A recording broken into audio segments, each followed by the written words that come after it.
పాత నిబంధన లేకుండా యేసుక్రీస్తు లేడు.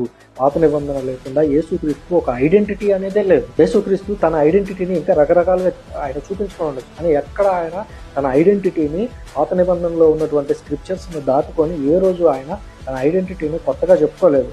నేను మనుష్య కుమారుడని అన్నాడు దానియేలు గ్రంథం. నేను రాజుని యెషయా గ్రంథం నుంచి బెత్లెహేములో పుట్టాడు, అది ఆ పాత నిబంధనలో నుంచి తీసుకున్నటువంటిది మీకా గ్రంథం. సో యేసుక్రీస్తు తనను తాను పూర్తిగా పాత నిబంధనకి బద్ధుల్ని చేసి, పాత నిబంధన అనే పునాది లేకుండా పైన నూతన నిబంధన కానీ యేసుక్రీస్తు కానీ లేడు.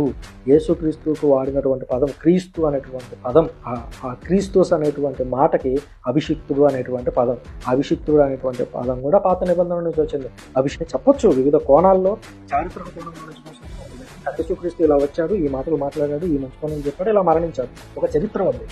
అంటే యేసుక్రీస్తు ఐడెంటిటీ రూట్ అయి ఉంది ఎందులో అంటే 100% పాత నిబంధనలో. బట్ పాత నిబంధన కొట్టేశారు అని అనుకోడు, పాత నిబంధన సంపూర్ణం చేశారు. ఏ విధంగా? మరింత విపులంగా దాని గురించి వివరించడం ద్వారా పాత నిబంధనని మరింత విపులంగా ఆయన వివరించారు. క్లీరో అనేటువంటి పదం మరింత వివరంగా విపులీకరించారంటే పాత నిబంధనని ఇంకా మంచిగా పాటించండి అని చెప్పిన లేదు, ఆయన మొత్తం రద్దు అయిపోయింది.